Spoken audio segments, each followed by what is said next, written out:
Sir to be very honest, ये तो सबसे पहले एक बहुत बड़े ऑनर की बात है कि मैं उनसे रिलेटेड हूँ। वो मेरे दादाजी के छोटे भाई थे, पंडित सत्यदेव दुबे। लेकिन मेरा उनके साथ बहुत ज़्यादा इंटरेक्शन रहा नहीं। और हाँ, वो अपने आप में उन्होंने फिल्म इंडस्ट्री ज़्यादा नहीं कह पाऊँगा, लेकिन जो थिएटर जगत है, the theatre world of Bombay और दिल्ली, जो हिंदी थिएटर है, उसके लिए उन्होंने बहुत काम किया था, which is a great thing. लेकिन मेरा उनके साथ ज़्यादा कभी बॉम्बे में आया था 2007 में, और 2011 में उनका देहांत हो गया था। तो 3-4 साल जो भी थोड़ा बहुत मेरा इंटरेक्शन रह पाया, बट मुझे नहीं लगता मुझे कुछ मैं कोई बर्डन लेके चल रहा हूँ। मेरी खुद की आइडेंटिटी है, मैं खुद अपना एक रास्ता बनाना चाहता हूँ, और जैसे जैसे मैं काम करता जा रहा हूँ, वो चलता चले बस। जी, नाउ आपकी फिल्मों की बात करेंगे। प्रस्थानम, कैसा रहा आपका experience? You Sanjay Dutt, so it was a beautiful experience. ये मज़े की बात ये है कि मुझे ये फिल्म एक ऐसी इंडिपेंडेंट फिल्म से मिली थी जो बहुत ज़्यादा लोगों ने नहीं देखी थी। कैरी ऑन कुत्तों, बलिया में बेस्ड थी वो फिल्म, और वो मान्यता मैं हमने फ्लाइट में देखी। फिर उस फिल्म को उन्होंने संजय दत्त को दिखाया, संजू सर ने देखा, उनको लगा यार ये लड़का अच्छा काम कर रहा है, तो उन्होंने ना ऑडिशन लिया, ना कोई स्क्रीन टेस्ट लिया, मेरे पास प्रस्थानम आ गई। और फिर इतनी बड़ी फिल्म में आप कंधे से कंधा मिलाकर संजय दत्त, जैकी श्रॉफ जैसे एक्टर्स के साथ काम कर रहे हैं। एक छोटे शहर के लड़के के लिए जो एज एन एक्टर अपनी जगह बनाना चाह रहा है इंडस्ट्री में, उसके लिए बहुत बड़ी बात है। और जो किरदार भी है प्रस्थानम में, he is the anti hero of the film. उसके कारण ही पूरी कहानी में उथल पुथल होती है। नहीं तो एक सिंपल सी अच्छी सी कहानी जा रही है, लेकिन यही एक किरदार है जिसके कारण सारी चीज़ें ऊपर नीचे हो जाती हैं। तो बहुत ही महत्वपूर्ण था कि उस किरदार को आप जिएं, और वो इतना विपरीत था मुझसे। यानी मैं उसके कोई भी डिसीजन से, वो जो भी चीज़ें कर रहा है, उससे रिलेट ही नहीं कर पा रहा था। क्योंकि और एज एन एक्टर वही आप चाहते हैं, आप ऐसे किरदार करना चाहते हैं जिसका दूर दूर से आपका कोई वास्ता ना हो।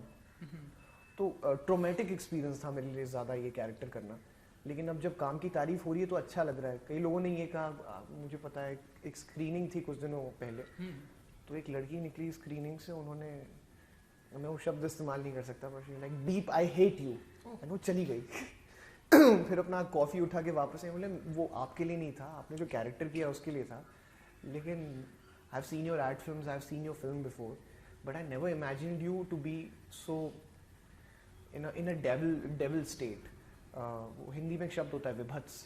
वो किरदार पहले आप देखते हैं तो धीरे धीरे धीरे धीरे धीरे करते करते करते वो इतना विभत्स हो जाता है कि फिर लोग उसको हेट करने लगते हैं। लेकिन मेरा ये था कि अगर लोग उसके लिए थोड़ी सिंपैथी भी फील करें, क्योंकि हर इंसान ब्लैक एंड वाइट नहीं होता है, उसके पीछे रीज़न क्या था, वो ऐसा बना क्यों, और वो भी हमने फिल्म में दिखाने की कोशिश की है, और लोगों को नज़र आ रहा है वो, तो ऑडियंस एम्पथाइज भी कर पाती है।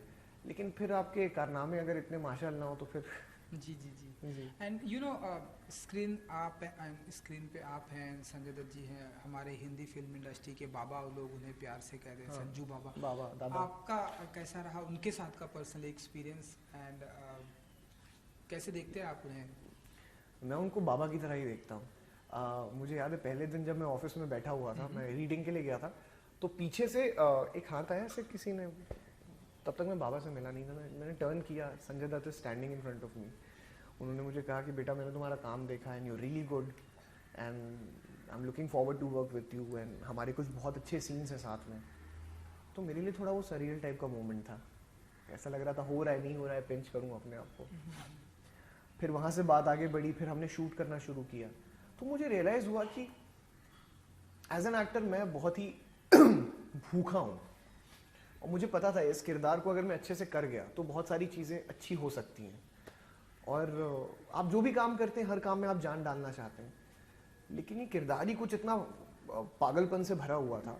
और एक बेटा अपने बाप से हमेशा लड़ पड़ता है, उससे हमेशा उसका एक बहुत सारे हमारे अच्छे सीन्स थे, इंटेंस सीन्स थे। तो एक आपके को एक्टर से जब आपको इतनी स्ट्रांग एनर्जी मिलती है ना, जो मुझे बाबा से मिल रही थी, वो एक अलग किस्म का कॉन्फिडेंस देती है आपको। उनका प्यार से छोटी मोटी चीज़ें बताना, उनका जो दत्त साहब के साथ रिलेशन था, उनका किस किस्म का रैपो था, तो मुझे इनडायरेक्टली रियलाइज़ हुआ वो मेरे से बार बार ये बातें शेयर कर रहे हैं, शायद कुछ पैरेलल हो सकता है उनका दत्त साहब का जो रिलेशन था रियल लाइफ में वो ऑन स्क्रीन बलदेव और विवान का हो सकता है। तो मैंने उनकी बातें बस चुपचाप सुनता था, बहुत सारी चीज़ें इधर उधर से मैंने पिकअप की। वो बल्लू बलराम खलनायक के अपने दिनों की बात बताते थे, बहुत सारी चीज़ें, इतना लंबा करियर रहा है। एक हम सीन कर रहे थे, उन्होंने कहा कि बेटा ये छोटी सी चीज़ें को इसको ऐसे कर दोगे तो शायद कुछ हो जाए, ट्राई करो। और जब मैंने ट्राई किया तो सीन जो मैं यहाँ तक फील कर रहा था फिर यहाँ तक फील करने लगा, और वो सीन ख़त्म हुआ तो सारी टीम ताली बजा रही थी। दोनों एक्टर्स ने इतना अच्छा काम किया है, लेकिन मेरे डायरेक्टर को एक्टर्स सब इतने अच्छे हैं, तो फिर अगर आप अच्छा नहीं करें तो फिर मज़ा नहीं आता है। मज़ा नहीं आता, वो तो है। एंड और अच्छी बात ये है कि बैक टू बैक और 2 फिल्में आप करने वाले हैं जी। तो जरा उसके बारे में बताइए कि क्या टाइटल होगा, थोड़ा सा आपके कैरेक्टर के बारे में भी जानना चाहेंगे कि क्या जॉनर, किस जॉनर में आपको जॉनर बता सकता हूँ मैं, हॉरर कॉमेडी होगा। ओके। नेक्स्ट ईयर शुरू होगी जनवरी या फरवरी तक, लेकिन उससे ज़्यादा मैं कुछ नहीं बता सकता आपको अपने किरदार के बारे में। फन लविंग होगा, मस्ती वाली फिल्म होगी, लेकिन उसके बियॉन्ड अभी जो हाई कमांड जब बोलेंगे then I can share it, या वो खुद अनाउंस करेंगे। और एक भी है, और एक दूसरी, हाँ, और एक फिल्म है उसके बारे में अभी, यानी अभी प्रस्थानम खत्म हो गई, फिर उसके बाद उस बीच में दूसरी चीज़ें भी चल रही हैं। एक बहुत बड़ी वेब सीरीज कर रहा हूँ मैं, हाँ, वो भी मैंने सबसे बड़े प्लेटफॉर्म के साथ इंडिया के। अगेन उसमें मैंने कॉन्ट्रैक्ट साइन किया है, तो नाम डायरेक्टर का और जिस प्लेटफॉर्म में वो बोल नहीं सकता, लेकिन चलिए जॉनर बता सकते हैं आप, लाइक कि इट्स बेस्ड ऑन एक बहुत बड़ी ट्रेजेडी हुई थी, उसके ऊपर है हमारे शहर में, और ह्यूमन इमोशन से डील करता है। वो जब ट्रेजेडी हुई थी तो लोग कैसे उस पर रिएक्ट कर रहे थे, कैसे झेल रहे थे उन सारी चीज़ों को, आसपास का माहौल कैसा था, लोगों के ऊपर क्या बीत रही थी, जो लोग बचाने की कोशिश कर रहे थे उनके ऊपर क्या बीत रही थी, जो सफ़र कर रहे थे उनके ऊपर क्या बीत रही थी। बहुत ही रियलिस्टिक पॉइंट ऑफ व्यू से, कुछ ऐसा एग्जैजरेटेड ड्रामा नहीं है। तो लोगों को उस ट्रेजेडी का एक नया पहलू देखने को मिलेगा, और बहुत बड़े डायरेक्टर हैं जो ये बना रहे हैं, तो उनका काम करने का तरीका भी एक ऐसा है कि फिल्मों में आपके रिस्ट्रिक्शंस होते हैं, लेकिन जब आप एक वेब सीरीज़ बनाते हैं एक प्लेटफॉर्म के लिए, तो आपको एक छूट होती है कि आप बहुत सारी चीज़ें बेबाक तरीके से कह सकते हैं विदाउट उसको सेंसर किए हुए या ऐसा कुछ। तो उस लिहाज से मुझे ऐसा लगता है कि ये एक बहुत ही हार्ड हिटिंग सीरीज़ होने वाली है, और मेरा जो किरदार है अगेन वो कुछ बड़ा ही इंटरेस्टिंग सा है। तो अभी उसकी प्रिपरेशन चल रही है, रीडिंग वर्कशॉप्स। तो इनफैक्ट मैं कल ही मेरा पहला दिन था रीडिंग का, डायरेक्टर और सारी कास्ट के साथ, तो अच्छा टाइम चल रहा है। सो कब से स्टार्ट हो रही है शूटिंग? मैं अक्टूबर में शुरू कर रहा हूँ अभी। यू नो सत्यजीत जी, इसके अलावा हम देखते हैं कि प्रेजेंट टाइम में सिंगल का दौर है, लोग लोगों को बहुत ही पसंद आ रहा है। एंड तो ऐसे हम बीच में ऐसे कुछ देखेंगे आपको, कोई ऐसे सिंगल एल्बम में भी हम आपको ऐसी कोई प्लानिंग करते हैं आप, क्योंकि हम एक्टर को देख रहे हैं, प्लानिंग सिंगल भी कर लेते हैं, शॉर्ट फिल्में भी कर लेते हैं। शॉर्ट फिल्में तो मैंने बहुत की थी। हाँ। जैसे जब बीच में मैं फिल्में नहीं कर रहा था, और या कि मैं कहूँ ऑनेस्टली आपको कहूँ कि जैसी फिल्में मैं करना चाहता था वैसी मेरे पास आ नहीं रही थी। तो as an artist you don't want to become stagnant, आप अटक के नहीं रहना चाहते। तो मुझे ऐसा लगा कि यार अगर शॉर्ट फिल्म भले ही इतनी बड़ी ऑडियंस ना हो, लेकिन एज एन आर्टिस्ट मुझे बहुत अलग अलग किरदार करने का मौका मिलेगा। जैसे एक लव बाइट्स थी, चोरी चोरी प्यार, हर्षित जो हैमलेट का एडेप्टेशन था, बहुत सारी शॉर्ट फिल्में की मैंने। उसके बाद एक दो गाने बनाए खुद के। आप सिंगल की बात कर रहे थे, आज तक किसी ने ये सवाल किया नहीं, लेकिन मैं सही समय का इंतज़ार कर रहा हूँ, तब उस सिंगल को मैंने कंपोज किया है, लिखा है, कुछ करता रहता हूँ। लिखते भी हैं? हाँ।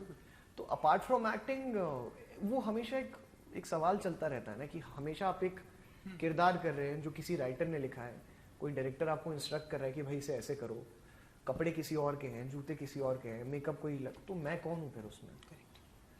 तो एज एन आर्टिस्ट वो आप सवाल करते हैं अपने आप से, और वो मेरा सवाल चलता जा रहा था। तो मैंने गाना लिखा, फिर कुछ पोइट्री लिखी, फिर कुछ आर्टिकल लिखा, फिर मुझे लगा ये भी मेरा नहीं है, क्योंकि इसकी भी इंस्पिरेशन कहीं से आती है। करेक्ट। तो you are just a medium, तो आपका कुछ है ही नहीं। हाँ, वो तो है, हमारा कुछ है ही नहीं। हाँ, हमारा कुछ नहीं है। जी। राइटिंग से याद आया, क्योंकि आपने बताया लिखते, हम देखते हैं कि प्रेजेंट टाइम में एक जो एक्टर होता है वो मल्टी टैलेंटेड अब होने लगा है, क्योंकि एक एक्टर, जैसे कि आपने बताया आप लिखते हैं, एक एक्टर अब डायरेक्टर होता है, एक एक्टर प्रोड्यूसर होता है। संजय दत्त जी की अगर हम बात करें, अब हम देख रहे हैं एक एक्टर अब लिखता भी है, आप लिखते भी हैं, और एक एक्टर अब आजकल हम देखते हैं गाना भी गा रहा है। तो इसके अलावा गाना भी गाते हैं आप? जी। ओह वाह, तो ये तो फिर और इंटरेस्टिंग है। मतलब किस तरह के गाने आप गाना पसंद करते हैं? जो गाने, ट्रेन सिंगर नहीं हूँ, लेकिन स्कूल में अपने कॉयर ग्रुप के लिए गाया करता था। लेकिन मतलब आने वाले दिनों में हमको गाना गाते हुए भी देखेंगे। हाँ ज़रूर, लेकिन एक चीज़ होती है, हमेशा से एक अंदर से आवाज़ आती है कि ये सही समय, इस वक्त इसको कर दो। और अभी मैं जिस किस्म की एक्टिंग अपॉर्चुनिटीज़ आ रही है मेरे पास, मैं उसमें इतना ज़्यादा बिजी हूँ कि मैं पूरा ध्यान वहीं डालना चाहता हूँ, और जब वो सही समय आएगा तो I will definitely put it out. जी, आई विश कि वो सही समय जल्दी आएगा एंड आपके ढेरों सारे प्रोजेक्ट भी आएंगे। जाते जाते मैं बस आपसे इतनी दरख्वास्त करना चाहूँगा कि अगर आप फ्यू लाइंस, जो भी आप जब भी फ्री होते हैं, जो गाना आप गुनगुनाते हैं, अगर आप सुना सके, आप दो लाइन जो भी आपका फेवरेट हो। अच्छा, अभी कोई भी? हाँ, आपने उस स्पॉट पे डाल दिया मुझे। It goes like, किस्सा दिल से दिल के एतबार का, जिंदा है हमी से नाम प्यार का। किस्सा दिल से दिल के एतबार का, जिंदा है हमी से नाम प्यार का। कि मर के भी किसी को याद आएंगे, किसी के आंसुओं में मुस्कुराएंगे। कहेगा फूल हर कली से बार बार, जीना इसी का नाम है। क्या बात! आई डोंट नो मेरे दिमाग में कहाँ से गाना आ गया, बट नहीं, अब मुझे समझ में आ गया कि आप आने वाले दिनों में किस तरह के गाने गाएंगे। बहुत ही डीप मैसेज होगा एंड बहुत ही ऐसा कुछ नहीं, आई बी वेरी ऑनेस्ट, बहुत ऐसे सतही तौर पे भी है चीज़ें, लेकिन बहुत ज़रूरी है। क्या, एक तो डिजिटल प्लेटफॉर्म आ गया है, तो आप अपार्ट फ्रॉम जो आपका मेन जॉब है, जैसे एक्टिंग हो गया, उसकी जगह बहुत सारी दूसरी चीज़ें भी कर सकते हैं। और आपके पास यूट्यूब जैसा मीडियम है, इतने सारे अलग मीडियम है जहाँ पे आप अपने आप को अभिव्यक्त कर सकते हैं एज एन आर्टिस्ट। और मेरा मानना है कि एक एक्टर सिर्फ एक्टर नहीं होता है, बहुत सारी चीज़ें होती हैं ऑफर करने के लिए, और सही समय पे उसे बाहर लोगों के साथ शेयर किया जाए, वो भी ज़रूरी है। लेकिन मैं ये भी समझता हूँ कि एक साथ अपने सारे पत्ते नहीं खोलने चाहिए। जी बिल्कुल, मैं भी एग्री करता हूँ कि एक साथ सारे पत्ते। अच्छा, ये भी करता है। हाँ। अब इसने ऐसा किरदार किया है, वो अब ये इसने पोइट्री निकाली है, अब ये कर रहा है, तो कोशिश रहेगी कुछ अच्छा करता रहूँ अलग अलग। चलिए, आई विश कि धीरे धीरे आप हुकुम का इक्का भी निकालेंगे एंड सारी दुनिया वो एक दिन देखेगी। थैंक यू सो मच हमसे बात करने के लिए। Wish you all the best and good luck. Thank you so much.